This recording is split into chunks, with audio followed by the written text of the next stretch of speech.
नमस्कार, आपका बहुत स्वागत है इंडिया वॉइस पे। मैं हूं आपके साथ समृद्ध मिश्रा। वक्त तो चला है देवभूमि समाचार का, तो बुलेटिन की शुरुआत करते हैं पहली खबर के साथ। आज से पौष पूर्णिमा और माघ स्नान के शुभ अवसर पर श्रद्धालुओं की गंगा घाटों पर भारी भीड़ उमड़ रही है। इसी क्रम में आपको बता दें, टीवी सीरियल के मशहूर अभिनेता अर्जुन बिजलानी ऋषिकेश पहुंचकर गंगा स्नान करते हुए नजर आए हैं। वे ऋषिकेश एक्टिव प्रोडक्शन के ऑनर चेयरमैन पंडित के साथ यहां पर गंगा स्नान करने घाट पर पहुंचे थे। अर्जुन ने बताया कि वे निजी कार्य से देहरादून आए थे और शाम की फ्लाइट होने के कारण समय मिलने पर वे गंगा स्नान तक मन बना बैठे। उन्होंने बताया कि इससे पहले बनारस में गंगा दशहरा के दिन भी वो गंगा स्नान का सौभाग्य मिल चुका है। अर्जुन ने कहा कि गंगा घाट पर अपार शांति मिलती है और श्रद्धालुओं से विशेष और विश्व प्रसिद्ध हर की पौड़ी आने की अपील भी यहाँ पर उन्होंने की।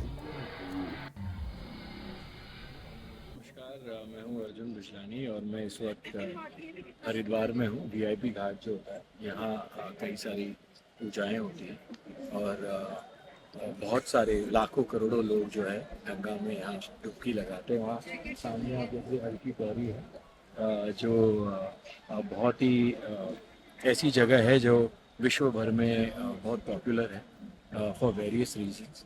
और आप जब भी हरिद्वार आए यहाँ ज़रूर आइएगा और एक सुकून सा मिलता है यहाँ पर आकर और बहुत अच्छा लगता है गंगा स्नान कर कर। आज का दिन मैं बहुत लकी हूँ। आज एक बहुत बड़ा दिन है, पौष पूर्णिमा है और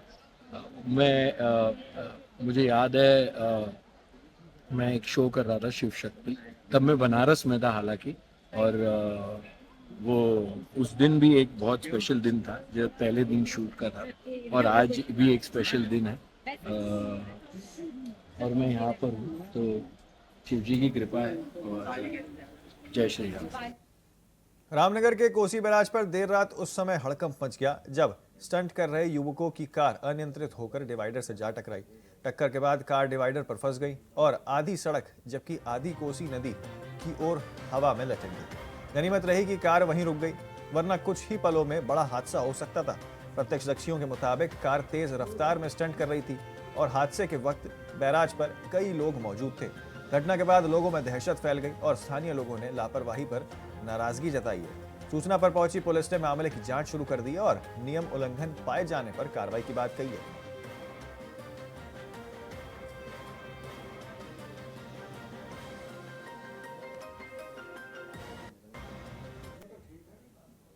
सितारगंज में खनन माफिया के हौसले लगातार बुलंद होते जा रहे हैं। अवैध खनन कर मिट्टी से भरी ट्रैक्टर ट्रॉली को जब राजस्व टीम ने पकड़कर सीज करने के लिए यहां पर तहसील ले जाना शुरू किया तो रास्ते में 10 से 15 लोगों ने टीम को घेर लिया और बलपूर्वक ट्रैक्टर ट्रॉली छुड़ा ली। इस दौरान खनन माफिया मिट्टी को सड़क पर गिराकर फरार हो गए हैं। मामले में तहसीलदार हिमांशु जोशी की तहरीर पर 15 अज्ञात लोगों के खिलाफ संगीन धाराओं में मुकदमा दर्ज कर लिया गया। तहसीलदार हिमांशु जोशी ने गुरुवार को सितारगंज कोतवाली में दी तहरीर में बताया कि अवैध खनन की शिकायत मिलने पर राजस्व उप निरीक्षक दीपक सिंह महर, त्रिलोचक सुयाल और पंकज चंद की कार्रवाई के निर्देश यहां पर दिए गए। खनन माफियाओं के हौसले किस तरीके से लगातार बुलंद होते हुए प्रदेश के अंदर नजर आ रहे हैं। कुछ जगहों पे जगह जगह छापेमारी की गई।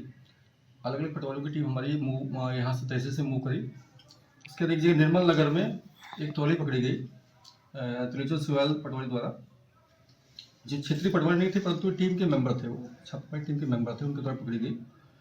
तो पकड़ के मुझे सूचना दी गई कि पकड़ ली गई है, तो मैंने कहा इसको ले आओ।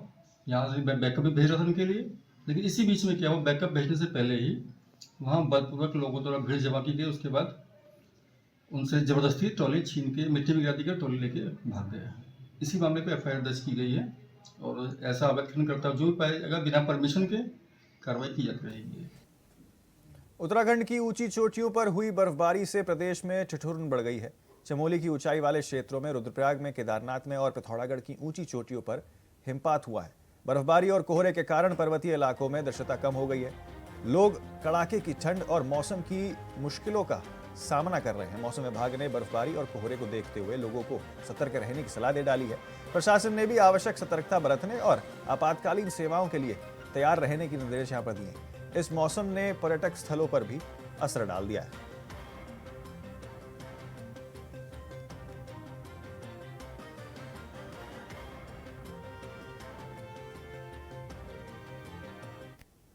गिरधारी साहू के हालिया बयान का असर अब बिहार की राजनीति में भी साफ नजर आने लगा है।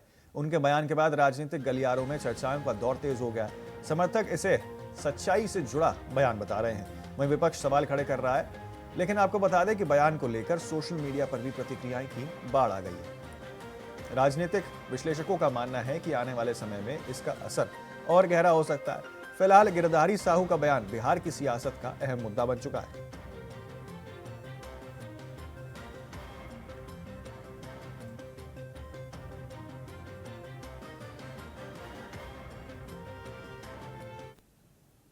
भारतीय जनता युवा मोर्चा की प्रदेश कार्यकारिणी की घोषणा कर दी गई है।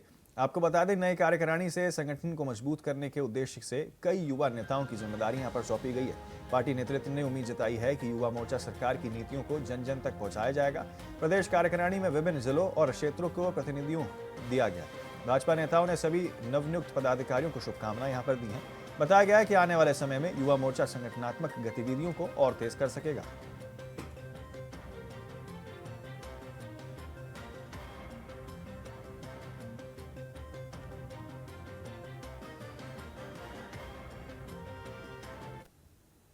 साल 2026 की शुरुआत के साथ ही power transmission corporation of Uttarakhand limited ने जनता के साथ फैक्ट्रियों को भी बड़ी राहत देने का फैसला किया है, जिसके लिए प्रदेश भर में PTCUL नए सब स्टेशन का निर्माण तेजी से कर रही है। PTCUL के प्रबंधक निर्देशक PC ध्यानी का कहना है कि लगातार होती ट्रिपिंग की शिकायतों को दूर करने के लिए अलग अलग स्थानों पर नए सब स्टेशन का निर्माण किया जा रहा है। वहीं सेलाकुई क्षेत्र में सब स्टेशन का निर्माण होने से फैक्ट्री मालिकों को भी राहत मिलेगी। वहीं इस पूरे काम में बेहतर वर्क सबसे महत्वपूर्ण है, जिसके लिए मुख्यमंत्री, मुख्य सचिव और मुख्य सचिव ऊर्जा का भी धन्यवाद उन्होंने किया। उन्होंने समय समय पर उत्साहवर्धन करने का काम भी यहां पर किया है।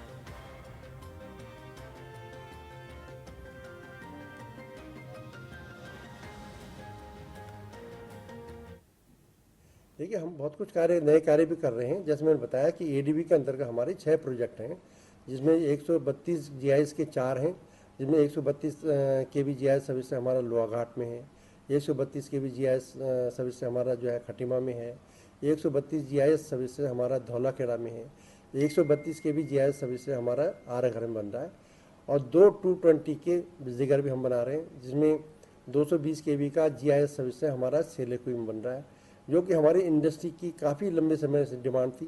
और वो बिजली घर हम बिफोर टाइम करेंगे, जिससे कि हमारी इंडस्ट्री को जो है लाभ मिलेगा।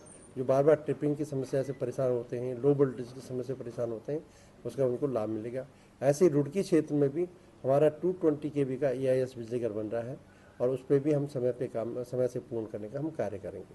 पिटकुल का जो लाभ हुआ है, तो निश्चित रूप से इसका श्रेय पूरी टीम को जाता है, और हमारी माननीय मुख्यमंत्री जी का जो है मार्गदर्शन रहता है, समय से उनका अनुरक्षण रहता है, और वहाँ पर जो है मार्गदर्शन है, वो अनुसरण करते रहते हैं मीटिंगों में, वहाँ पर करके भी कार्य की प्रगति क्या है, हमारे चीफ सेक्रेटरी साहब का है, हमारे प्रिंसिपल सेक्रेटरी साहब का मार्गदर्शन प्राप्त होता रहता है। बागेश्वर रिजर्व पुलिस लाइन माल्टा बागेश्वर में वार्ता के दौरान जिले के SP चंद्रशेखर धोड़के ने जानकारी दी है कि जनपद पुलिस ने नए साल 2025 में, आपको बता दें, 9 किलो के करीब चरस बरामद की थी। NDPS एक्ट में 37 तस्करों को जेल भेज दिया गया। वहीं जनपद में साल के 2 चर्चित मामलों में पहले लापता वन दरोगा और दूसरा एक पुलिस अभिरक्षक सा भी यहाँ पर चरस तस्कर फरार। आरोपी महीनों बाद भी पुलिस के हाथ अब तक खाली है। उन्होंने जल्द कार्रवाई की बात कही है।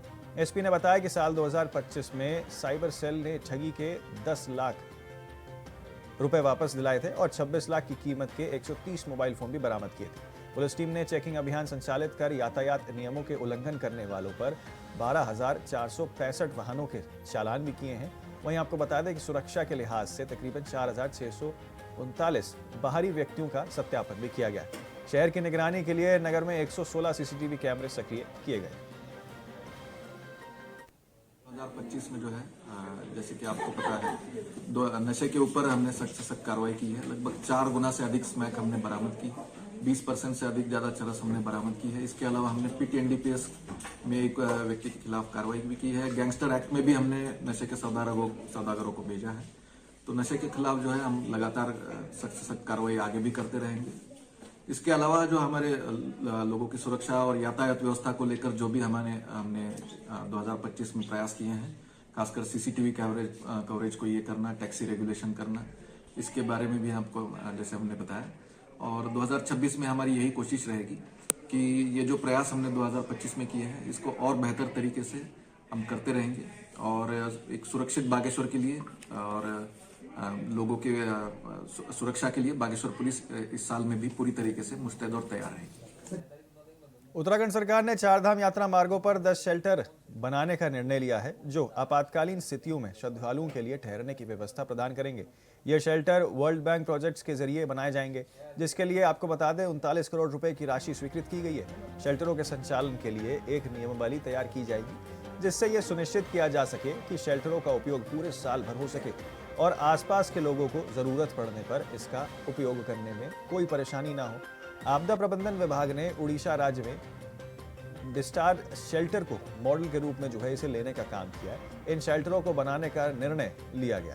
ये शेल्टर न केवल चारधाम यात्रा के लिए होंगे, बल्कि किसी भी आपात स्थिति में उपयोग किए जा सकेंगे। साथ ही आम जनता भी हॉल के रूप में इसका उपयोग कर सकेगी। शेल्टरों के निर्माण के लिए जिले में जमीन के प्रस्ताव प्राप्त किए गए हैं। कार्यकारी संस्था इन जमीनों की जांच के लिए आपको बता दें कि शेल्टर बनाने के लिए उपयुक्त स्थानों का भी यहाँ पर चयन करेंगे। इसके बाद GPR तैयार किया जाएगा और शेल्टरों का निर्माण यहाँ पर शुरू किया जाएगा। प्रत्येक शेल्टर में लगभग 400 लोगों के ठहरने की व्यवस्था होगी। प्रोजेक्ट के माध्यम से हम लोग चारधाम यात्रा मार्ग पर लगभग 10 शेल्टर बनाने के लिए कार्रवाई चल रही है हमारी। उसमें हमने टेंडर कर लिया है, फर्म का चयन कर लिया है हमने। वो फर्म DPR बनाएगी, फिजिबिलिटी देखेगी, कहाँ कितनी आवश्यकता है, टूरिस्ट का फ्लो देखेगी, या आपदा की दृष्टि से जहाँ जहाँ दिक्कतें हैं, जहाँ जहाँ विस्थापन की आवश्यकता पड़ सकती है, या जहाँ ज़्यादा रास्ता बंद होता है, कभी लोगों को अकस्मात रुकना पड़ता है, तो उन स्थानों को चयनित किया जा रहा है। ये जनपद चारधाम यात्रा रूट पे ज़्यादातर शेल्टर बनाए जाएंगे। एक बार जनपदों के साथ हमारी मीटिंग भी हुई है इस क्रम में, और जहाँ जहाँ जमीन के प्रस्ताव प्राप्त हुए हैं उसको हम देखेंगे कि जियोलॉजिकल दृष्टि से, भूगर्भीय दृष्टि से जमीन कितनी उपयुक्त है और आपदा का खतरा कितना है उस जमीन पे है, और बहुत सारे पैरामीटर्स हैं। देखने के बाद जो जमीन उपयुक्त पाई जाएगी वहाँ डिजाइन किया जाएगा, DPR बनाई जाएगी। पैसे हमारे पास लगभग 39 करोड़ का प्रावधान है, उसके माध्यम से हम बनाएंगे। तो देहरादून में कूड़ा जलाने वालों को लेकर नगर निगम देहरादून अब एक्शन मोड में है। ऐसे लोगों पर अब नगर निगम चालानी कार्रवाई कर रहा है। इसी को लेकर मुख्य नगर स्वास्थ्य अधिकारी नगर निगम देहरादून डॉक्टर अविनाश खन्ना ने बताया कि जैसे जैसे टेम्परेचर में गिरावट देखने को मिल रही है, उसके बाद शिकायतें आई हैं कि लोग कूड़ा जलाकर हाथ तापने का काम कर रहे थे।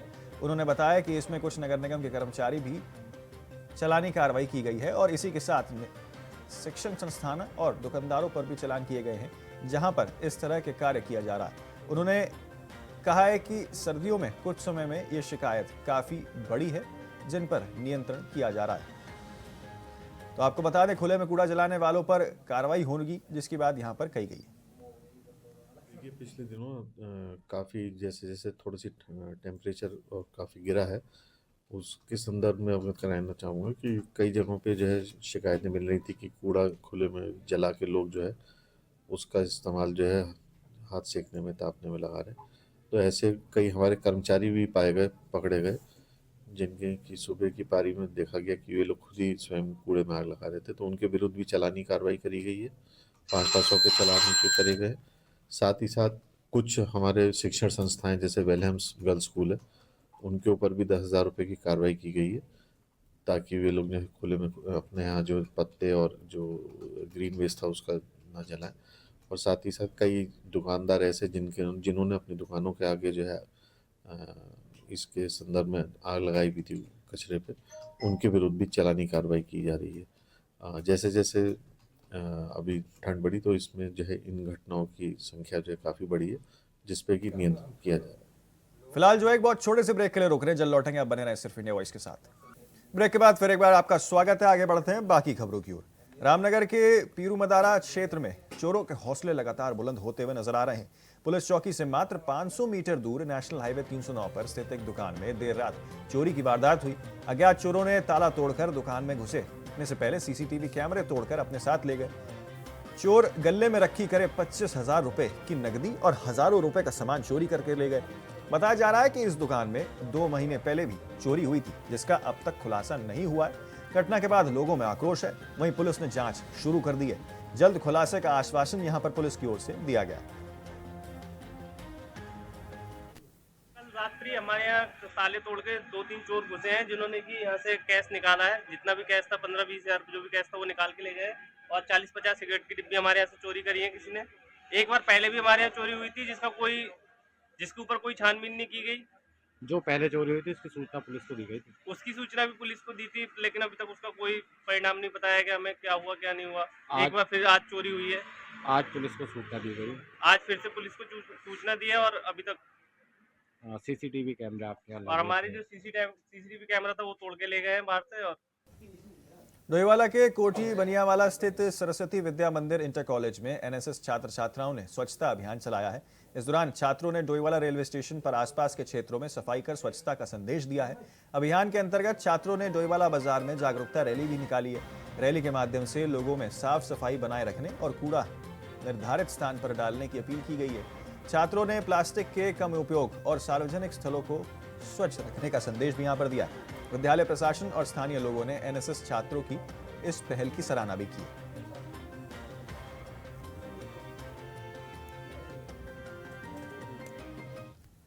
तो अंकिता भंडारी हत्याकांड एक बार फिर प्रदेश भर में चर्चा का विषय बन गया है, जिसने राजनीतिक माहौल गर्मा दिया है।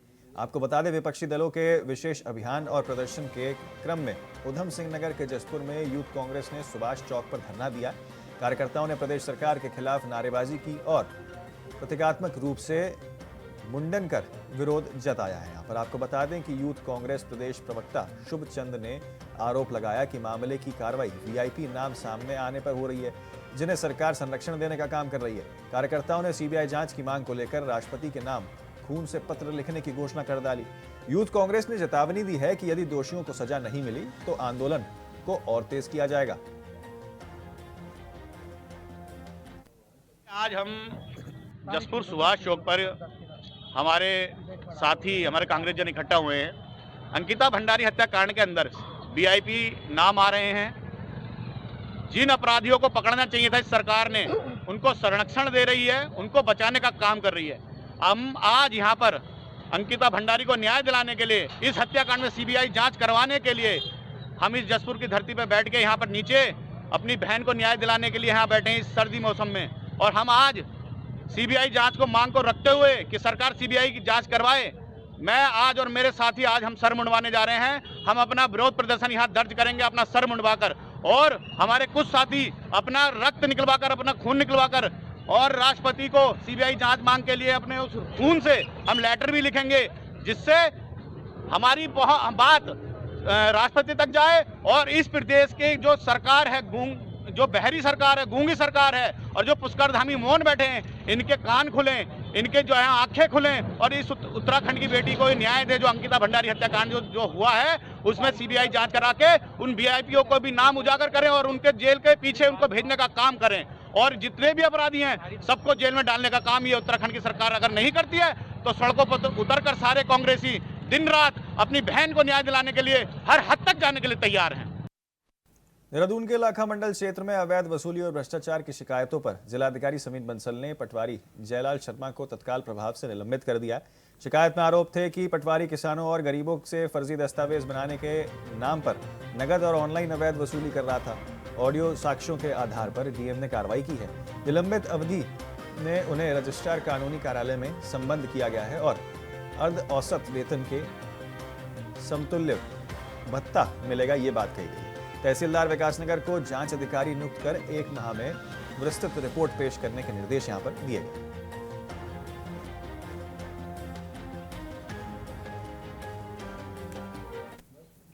कॉर्बेट टाइगर रिजर्व के ढेला रेंज अंतर्गत सामदेर गांव में बाघ के हमले से एक महिला की दर्दनाक मौत हो गई। मृतका की पहचान सुखिया के रूप में हुई थी।